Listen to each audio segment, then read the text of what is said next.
Shabbat Shalom. Good morning, everyone. I am Rabbi Jenny Greenspan for Congregation Beth-El Zedek here in Indianapolis. I'm so glad to do our weekly Torah Talk this morning. This morning we will be looking at Parashat Bo, the third Torah portion in the book of Exodus called Bo, meaning come, because Moses is asked to come to Pharaoh and will deliver the final three plagues. And I'm actually going to discuss a little bit outside of the plagues, but because this is also the narrative that truly gives us the holiday of Passover. So we'll get into that in a few minutes. But for now, a Shabbat Shalom, a welcome. I see we've got Alex Binder and Ellen Hamburger and Jim Roth so far. I'm sure we've got others as well. And as usual, if you would like to download a copy of a PDF of this week's Torah portion, you can go over to BEZ613.org, go to our worship and virtual Shabbat resources, and scroll down to the Torah Talk resource, and you'll follow the link marked Etz Chaim to get a copy of the Etz Chaim Chumash. If you have a physical copy of the Etz Chaim Chumash, you can also grab that as well. In either case, I will end up starting on page 380. Or Exodus chapter 12, verse 1. So depending on what edition of a Chumash you might be using, Exodus chapter 12, verse 1, if you're using an Etz Chaim, either physical copy or PDF, I will be on page 380. But before we begin, and I'll say Shabbat Shalom and welcome also to Carol Steinfeld and to Cindy Harp and Phyllis Luger, to Jody Zucker, to Eric Hogan, Larry Spector, and the Seagulls. So good to see so many of you joining us. Cheryl Toof, Shabbat Shalom, good morning. So glad that we have so many with us this morning. So as I mentioned, we are reading this morning from Parashat Bo, the third of the book of Exodus, and this is the second Torah portion that contains the plagues, the 10 plagues of Egypt, leading up to our eventual departure from slavery in Egypt, which we'll get into next week with the actual splitting of the sea and the crossing out of the land of Egypt. This week, we are both in and out of Egypt. We're truly preparing to be out of last week's Torah portion, with the first 7 plagues. The Israelites did not expect to be going anywhere, and then in this week's Torah portion, we see inserted between the 9th and 10th plagues, between the plague of darkness and the death of the firstborn of Egypt, is when we are given the instruction of exactly how and what to do to prepare for our departure. It's a very dramatic story. It's absolutely worth a read through. And I want to focus on the little details that got slipped in to this Torah portion. So if you'll join me on page 380 of the Etz Chaim Chumash, or on any other Chumash with Exodus chapter 12, verse 1. Vayomer Adonai el Moshe ve'el Aharon be'eretz Mitzrayim lemor, hachodesh hazeh lachem, rosh chodshechem rishon hu lachem, lechodshei hashana. And Adonai said to Moses and Aaron in the land of Egypt, "This month shall mark for you the beginning of the months. It shall be the first of the months of the year for you." What I find very interesting about that verse, about this month being for you, is this strange concept that time can belong to somebody. What does it mean that this is the start of months for you, that this is what the start of a month looks like, which some of the commentators are saying, okay, this is about what the moon looks like for the lunar calendar. And God is showing Moses and Aaron what to look for as to exactly how much of the new moon is starting to appear, and when you declare a new month to have begun, because that's what our people did for centuries before the calendar was very much fixed. So some of the commentaries go down that road. That's all God is trying to say to Moses. This is what you're looking for, to call it Rosh Chodesh. Others say that we're pointing out that Nisan, rather than Tishrei, the Hebrew month in which Passover falls, should be the first month of the year, and that is biblically how we usually will follow through, rather than Tishrei, the month where we have Rosh Hashanah and Yom Kippur. And even in the name Rosh Hashanah, start of the year, we tend to think of Tishrei as the first month of the Jewish calendar. So, but biblically, Nisan, the month that contains Passover, is considered the start of the year, also based on this verse. But I want to pick up on the fact that this verse not only talks about starting a month or what that month or the year that month starts, but that twice in this verse, the word lachem is stated. Lachem meaning for you in the plural, for all of you. So what is it to have time belong to you? So a commentary, Sforno, whose name was Rabbi Avadia ben Yaakov Sforno, who lived in Italy in the 16th century, noted that up to now, these people, these Israelites, have had no ownership over their time whatsoever. They have been slaves. Look different from another. 1 hour doesn't look different from another. They have no control over their time, no need, and no opportunity to stop and reflect on the passage of time.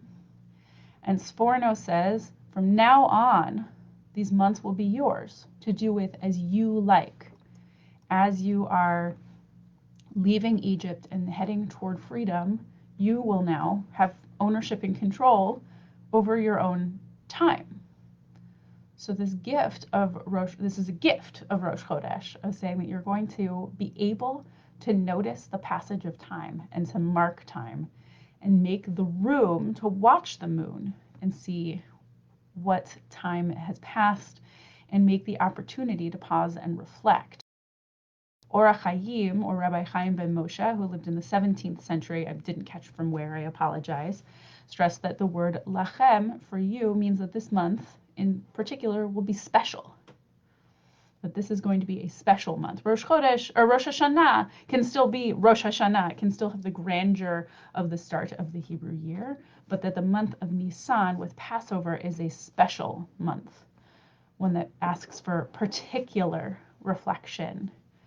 I've seen many commentaries looking at Rosh Chodesh and why we follow a lunar calendar, and we start our lunar calendar at the beginning of the month, not when the moon is at its fullest, but actually when it's at its darkest.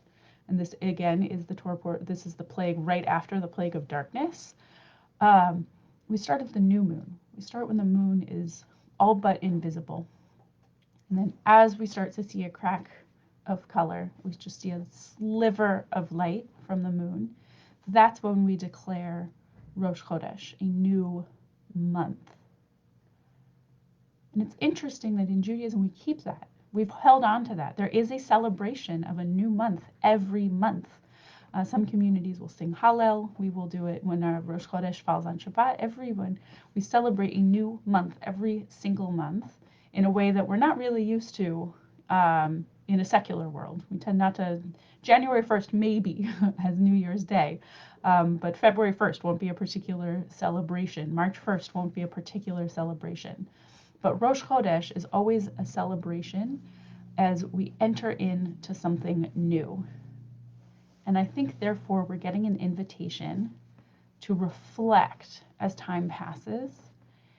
And when we take the moment to ritualize time, which Judaism does so frequently, we give ourselves opportunity to reflect and to feel and to lean in to what has happened and what we hope will happen. I mentioned Rosh Chodesh comes at the darkest point of the month, because that may be when we need the most opportunity to look back and look forward, to truly ritualize an opportunity for reflection. And ritual and marking of time is vitally important for all human beings. We've noticed, we know, we may or may not have realized it, but we all felt something this past week during the inaugural celebration, whether we felt relieved or hopeful or apprehensive or unhappy. No matter what we felt in watching the presidential inauguration of Joe Biden this past week, we felt something.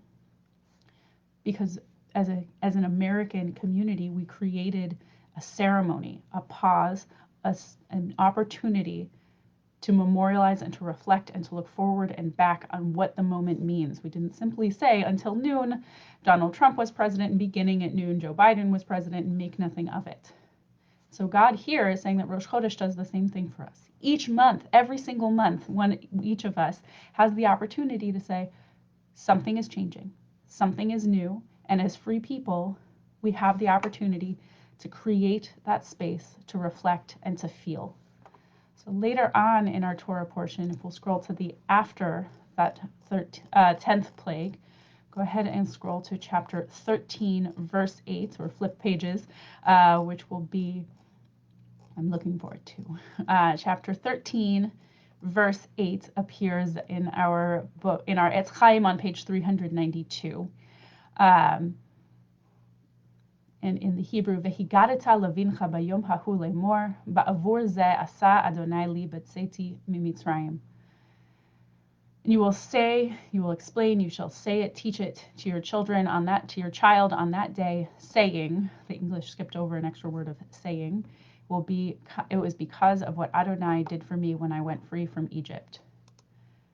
The way that we mark things and mark time and mark reflection as a Jewish people is to tell the story, is to share what has happened and what we hope will happen, and to share our stories as we go.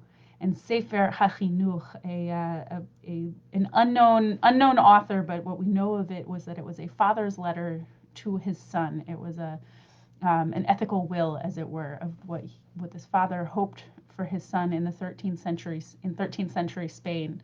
Suggested that this telling to your child is not only to your own child, that frankly the command in the Torah there to share the story not only of Exodus but of yourself is for you more so than it is for your child, for the person listening. Because stories and marking time, pausing to reflect and to share, he uses the words to awaken, it says it awakens our heart. It opens us up, it awakens our hearts. It makes us able to see insights into our own lives and to note insights of other lives around us. So I think slipped into the drama of this Torah portion, which is a story that we still share every year at our Passover Seders, is the reminder of the importance of noting time, looking outside, looking at the moon, looking at the sun, looking at the passage of seasons and of months, and note that we're still here and we're still moving forward, that we have much to reflect on and we have stories to share. I know many of us this year have made jokes about it. Every day is Blur's Day, or that today is in 31st or something, 2020 or something. It's tempting to feel like time isn't passing. But we get this reminder in the form of telling our story, and in the reminder that free people have control over our time.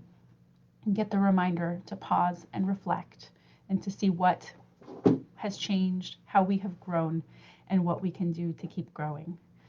Say Shabbat Shalom. Thank you for joining me. Thank you. Shabbat Shalom, Maria Simon. Didn't see you before. And yes, I agree. One of the passages of time and noting and pausing and reflecting.